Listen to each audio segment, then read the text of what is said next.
Hi guys. All right, so this is a recap over neuro and musculoskeletal. So looking at the neurological system, this was a big focus on that mentation, that mental status, right? So we were talking about that in some patients, we will determine their LOC or their mood and affect, and for those patients that we are concerned that's having dementia or something of that nature, where we can do some quick tests to give us an indication of kind of what that mentation status is. Another thing we talk about with neuro was, again, people who have deficits when they're with their speech, with their swallowing. Um, and then again, going through just a good history when it comes into neuro. So like I said, if they're coming in with an acute onset of a headache, we're asking when did it start? Are there any alleviating factors? Anything make it worse? Things like that. Do they use any meds? Do they have a history of seizures? Um, we talked about delirium versus sundowners. So again, go back and re-look at delirium. Delirium is an acute onset, happens usually between 48 and 72 hours. And it is a state of confusion, very usually self-limiting. You'll see it a lot in an ICU setting. And like I said, generally once they're out of that ICU or home, their mentation will turn around. Where sundowners is more of a chronic and it's more dementia related. So patients get their days and nights mixed up. Um, Going back over the mini mental exam, and there was some sample questions, so we'll go back and look over that. We talked about the orientation to time. What is registration? What is being able to name something? Being able to read something, and can they follow what they read, that instructions. We talked about the GCS, which is that Glasgow Coma Scale. You'll use it a lot. It's a nursing or not just nursing, but it's a tool in general, specifically for neurological functioning, because again, we want to know if that, sorry, a neurofunctioning tool, because again, we said that the best is 15, the worst is 3. So if I know on that Glasgow Coma Scale what that score is, that will really indicate more of a worse neurological issue, or okay, they're good, they're fine. Or maybe that middle of the road where, okay, I've got some deficits, but I want to, now I know like maybe they're at 12 or 13, and if it continues to go, they score lower, we've got worsening of problems, but hopefully we see it go better. Again, coming back to the pupillary responses, of knowing again what is that pupillary response that we're looking for. And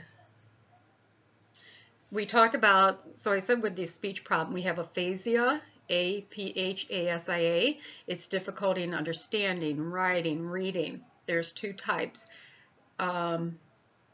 We will have receptive and expressive. So receptive, I think about if I'm receiving something, to where what I'm receiving I can't typically understand. Where I'm expressing, I may understand you, but I can't express it back. So go back them.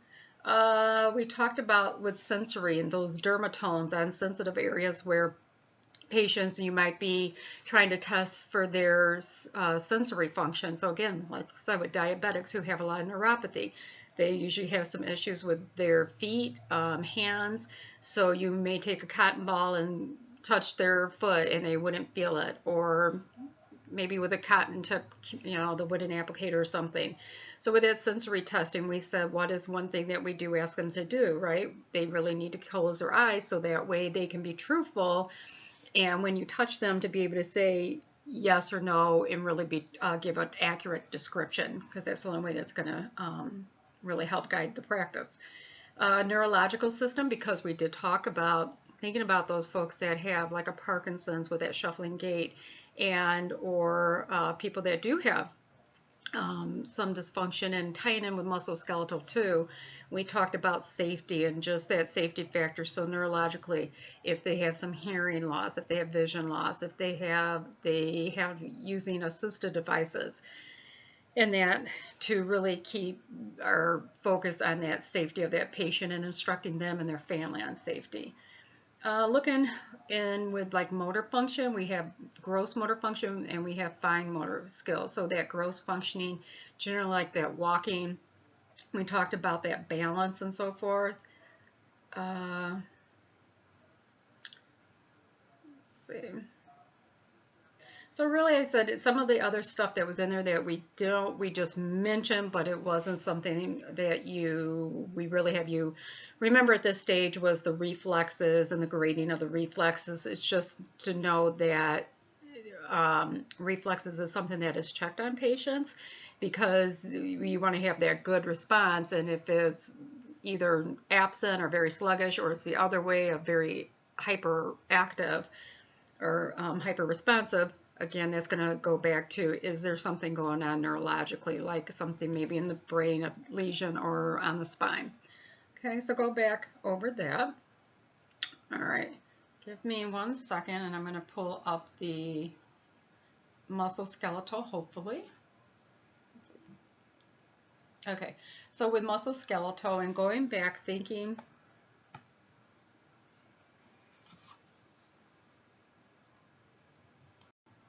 okay, so with musculoskeletal, we talk with this one, it's almost like a focus on muscle and that skeletal makeup and strength of muscles, right? And what should normal muscles look like versus abnormal muscles? What do those look like? So we talked about also with posture, with gait. So when we're looking at someone's gait, do their arms move freely? Are their legs moving like in a normal pattern? Or do we see that foot drop, right? Or do we see a shuffling gait? Or do we see a limb discrepancy? With their posture, we are looking at that good posture of an erect spine, right? The head is up, it's not lagging, it's not tremoring. Or do we see the scoliosis, which is that S curvature, and how do we test for that? Again, it's that Adams Ford Bin test, and you can usually see that misalignment of the spine. They can have the kyphosis, which is that thoracic area that's going to be the hunchback, or they can have the lordosis in that lower lumbar area, and it's the sway back, right? So it dips in. So again, going, what am I seeing normal? With normal musculoskeletal, the gait, the arms, the posture versus some of these abnormals. And then a couple of the things that we talked about too with the muscles and joints, remember? So look at your physical assessment. Take that physical assessment rubric and look at it. What are we looking for? What are you reporting on? We talked about with joints being inflamed, or are they look red? Is there a limitation on their range of motion? So when we're looking, again, it's that side to side, because if somebody comes in and they have, again, a swollen foot on the right side, I want to look at the left, because that's going to give me data going, okay, maybe I'm dealing with something systemic versus something local. Okay. Again, with the shuffling gait more related to Parkinson's, there was that little clip on foot drop, and going back to generally some things that can cause that, and so forth with some neuromuscular diseases. And then talking to like leg crossing, and some treatment for that was with the splint. Okay. Okay. With the, okay, I'm just looking at the picture of the limb discrepancy. We talked about that, and then splinting. And like I said, a lot of times with the foot drop and so forth, it also from prolonged kneeling is kind of a risk. But a lot of times can go back to usually some kind of a brain neurological involvement, okay, and or spinal cord injury too. Excuse me. We talked about osteoporosis and what that is, and so it's that bone density is really becoming quite porous, and they're losing the bone density mass. We have bone density tests that people will go through that will give them a score. Some things we do is that we can do some weight-bearing exercises, because that's going to help for those bones to regenerate, break down, and rebuild appropriately. We talked about calcium with vitamin D, because vitamin D helps absorbency in the gut. Talking about when we think about range of motion and proper body alignment and good body mechanics, because the body can go under a lot of wear and tear. We know that generally we see the osteoporosis more usually over 65, more prevalent in women. Okay. With the bone fractures, we talk about open, closed, and just some different things as far as like people can be at a higher risk for fracture from a pathologic cause, from people who have osteoporosis that are very high risk, spinal or cancer process like bone cancer. Also, when we are looking at people that have a suspected fracture or we're assessing them or they have a diagnosed fracture, what am I assessing on those people? So absolutely, if they had, let's say, a tibia break and or a humerus break, and we're always inspecting and examining and palpating those extremities because I'm feeling for that temperature. We're doing pulse checks. We're doing checks for edema, all of that, okay? We talked about RA, which is rheumatoid arthritis, and OA, osteoarthritis. So going back, what is RA? It's an inflammatory autoimmune disease, and it's generally a gradual onset. And the RA, again, is what's targeting those joints. And so a lot of times it's that synovial lining that becomes inflamed, and it can affect the ligaments and tendons around the joints, okay? A lot of times that you're going to see with the RA, absolutely, is that if they're having like a RA flare-up, the redness, the tenderness, difficulty moving the joints, absolutely can be painful. A lot of times morning stiffness, diffuse muscle aches, weakness, okay? With the osteoarthritis, most of the time this is more of a, we call it like a degenerative joint disease because it's a wearing away of the cartilage. So a lot of people who are affected by this is more ones that have do a lot, I mean over years, repetitive movement. So maybe you have a jogger, maybe you have a sports athlete. If you have somebody who's had significant weight issues for many years and their cartilage starts to wear down on those weight-bearing joints. So we're thinking of those. With the OA, we have that development in the fingers of the Heberdins and the Bouchards. And so with the Heberdin, they are more at the distal, closest to the nail. The Bouchards more in the middle phalanges.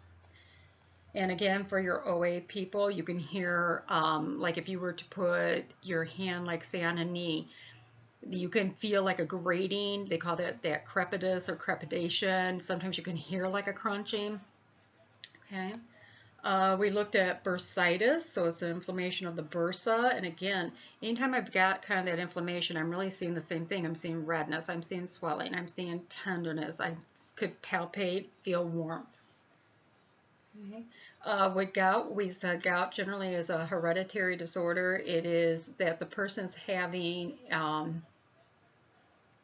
an issue with the uric acid that will build up in their body, and so sometimes it can be caused from a lack also of this enzyme that's missing to completely get rid of the byproducts of cellular metabolism, or I don't know if I mentioned purines, P-U-R-I-N-E-S. So what happens is that these enzymes that we would have in non-gout sufferers help to break down these purines, and you can get purines from food, and we would excrete it. Well, so if the person has this lack of enzyme, then the body's really not breaking down these purines appropriately, and we can get this uric acid build up, and it will hit in the joints. So the most common is in the big toe, but it can also really target the ankle. We can have it in the hands. And so what happens is, again, you're going to see intense pain, swelling, redness of that affected joint.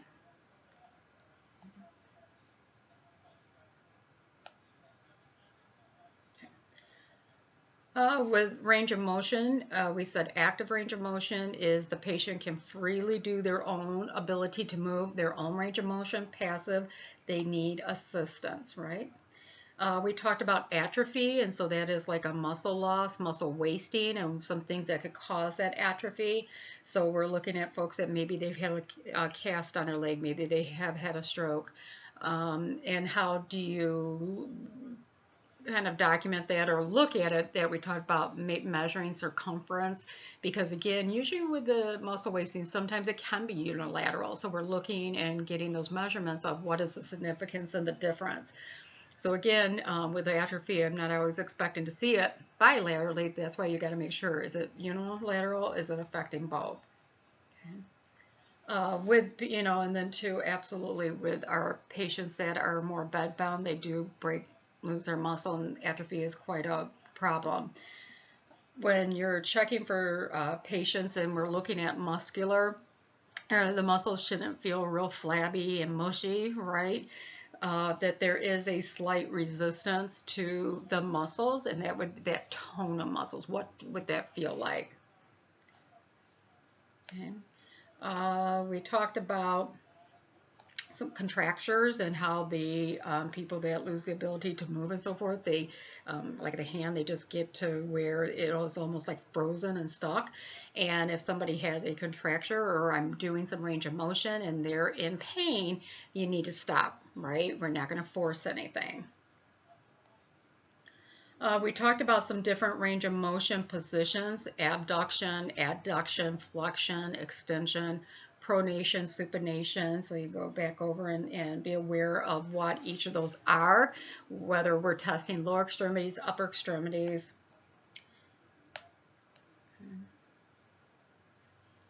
All right. Okay, I think that will do it. Have a great weekend, and we'll see you on Tuesday.